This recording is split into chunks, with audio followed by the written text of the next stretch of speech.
Hi folks, Canadian Prepper here. So I want to talk today about why the 72-hour prepping rule is utter nonsense. But first I must explain myself for the costume that I'm wearing.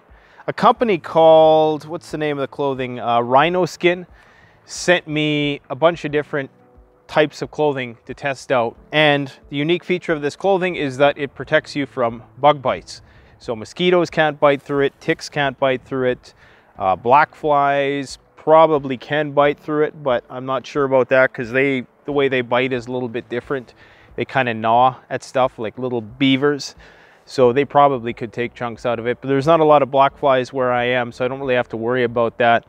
But I can say that it works. It works amazingly well. I've watched mosquitoes just kind of walk around my arm and they can't find a place to insert their, what is it called, proboscis or something like that. But the only problem is it's a little bit hot, but not as hot as I thought. It's not as breathable as some reviewers have said, but it's actually still pretty good, and I actually would probably recommend it. So yeah, I mean, if you're a hunter, if you're a person who does a lot of work outside and you don't want that oily sensation on your skin and the chemicals that go along with DEET, which really is the only thing that works. And right now it's plus 30 out in May, go figure. We just had one of the coldest winters and all of a sudden it's like one of the hottest Mays ever. So that's probably why I'm sweating so much. All right, so now the main point of this video, the 72-hour BS rule. What you need to survive 72 hours is water. That's it. That's all you really need to survive 72 hours. Now, if you're in a winter climate, of course, you're gonna need something to keep you warm. You're gonna need shelter. If anything, a forced 72-hour fast for the majority of people in this society, that would be a good thing, because that would probably give them one of the best bodily cleanses that they've ever had. So I just think that this principle is utter nonsense. And if you're gonna prep, you may as well be prepping for at least 2 weeks minimum, because 72 hours is nothing. All right, so within a 72-hour time period, there's 5 things that can take you down. And we can go by the rule of threes. So 3 minutes without air, 3 hours without shelter. So if you don't have proper shelter, it's winter time, a grid down scenario, you're done. Security. If you don't have ample security, you can be murdered, you can be, brutally assaulted, you can have your stuff stolen from you. So we'll just say 30 minutes without security. 3 days without water. So most people would still be able to make it to the 72-hour mark without water, but it would be pushing it. And in order to administer water to you after that point, you might need that to be medically supervised. And the last one is going to be sickness. So you can, in some cases, die from sepsis or some sort of fast-acting bacteria, fast-acting infection, which can kill you within 3 days. There's certain types of influenza. If you get it within 3 days without being treated, you're done. So those are the main things that can kill you. So the idea for 72 hours that you even need food in the first place is flawed, because of course we know that the human body can go up to 3 weeks without food and still function. It can go longer after that, but after that you're basically going to be useless to anybody, because you're just going to be metabolizing your own tissue after that point. I did an extensive video on that called Hunger and Starvation After the Collapse, what happens to the body when in the absence of food. But realistically, man, I mean, all these people prepping for 72 hours, in my opinion, it's not worth it, because you don't really need a whole heck of a lot for 72 hours. You need a place to sleep, you need security, you need medicine, potentially, and water. So in my opinion, if you're gonna prep at all, it should be at least for 2 weeks. It's only our civilization that really would think that you needed a whole lot to survive 3 days. I mean, there's people in the world who regularly go without eating for 3 days. Probably some people who go without drinking water for 3 days. So to me, the 72-hour principle is a reflection of how soft of a society we've become, that we can't even go 72 hours without our smartphones, without thinking it's emergency. Really, 72 hours is a first world problem if we ever heard of one. So if you're gonna prep, prep for the long haul, because that really is the only thing worth prepping for.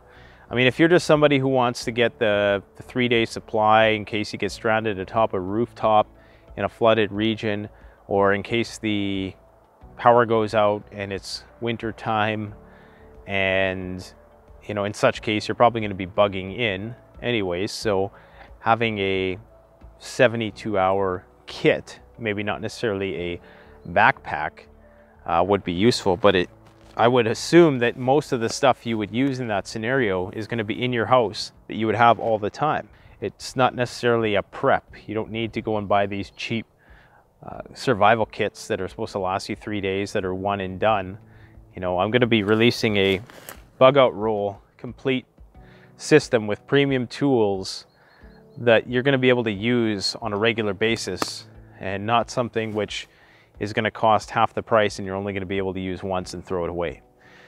So yes, I would say for 3 days, the most important things you need in any environment maybe is a few emergency blankets, I guess a way to start fire in some instances, water, and yeah, indeed, if you can throw a few energy bars in there or something like that.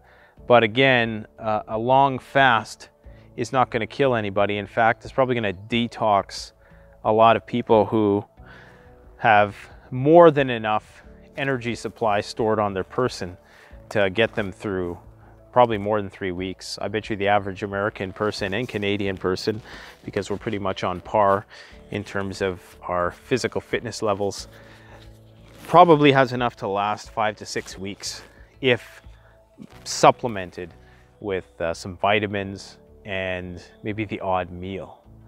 So just to keep the digestive system working so it doesn't totally shut down and start eating itself. So yeah, I think that the 72-hour rule is utter nonsense. If you're gonna prep for the long run, because that's really what we're preparing for. If you wanna just prep for 3 days, it'll take you 1 day of research and you put it aside and you never watch another prepping video again, really, because there's no point. You're only prepping for 3 days. You don't need to learn how to fish and learn how to hunt, learn how to store food long term. The 72-hour rule presumes that, help is gonna come, and that's typically how long it takes local authorities to get the handle on a situation that is localized. It's not applicable to things on the regional level. So the geographical scope of the disaster is going to correspond to the time frame to remedy said disasters. So for a highly localized disaster, maybe like a local power outage, for instance, that affects a few city blocks, well, the time to fix that is going to be quite small, probably within a few hours. If you maybe have a tornado that comes through a place, which causes minor damage, then that's potentially going to take a few days to fix. If you have an earthquake, so something that happens on a much larger scale, regional scale even, then that's going to potentially take months to fix, for things to come back to normal. If we're talking about something that's nationwide in scope, EMP, pandemic, global conflict, economic collapse, then you're looking at year-long and above timeframes for the government or the authorities, whoever presents themselves as such, to remedy that situation. So really, when you're prepping for 72 hours, you're prepping for a highly localized disaster, which is the most probable, but at the same time, it's in most cases with a localized disaster, what are you going to do? You're going to go to a hotel, unless you're stranded for some reason. Really, there's few instances where you're going to be stranded. Maybe it's an earthquake scenario and you're stranded in a certain building or something like that. But in such case, would you have your 3 days worth of supplies on you anyways? or you are stranded atop your home in a flood, which is going to take a few days to mediate. So there's a select few places where a 72-hour bag is going to be actually useful. Really, a 72-hour bag is more for comfort than anything. What you should aspire to do, in my personal opinion, is prep for a regional disaster scenario. Because I mean, that's really, to me, the only type of prepping worth doing, worth spending more than 1 or 2 hours of research poking around the internet for. I mean, you want to prep for 30 days, put a few chocolate bars in a backpack, a few bottles of water, few emergency blankets, and you're pretty much good to go in almost any environment. I mean, obviously fire starting, things like that, if you really want to start a fire in order to keep warm, if you have to do that. But above and beyond that, you know, you spend 50 bucks and you're there. You're good for 3 days. Not even 50 bucks, 20 bucks, you can get away with it. Buy a couple 4-liter jugs of water, put it in a backpack, maybe a couple Nutri-Grain bars, you're done. You're good for 3 days. That's not the challenge. The real challenge is prepping for things which are broader than the municipal scope, broader than the regional scope, broader even than the national scope. That's what we prep for as preppers. Let me know what you guys think in the comments. Don't forget to like, comment, subscribe. Thanks for watching. Canadian Prepper out.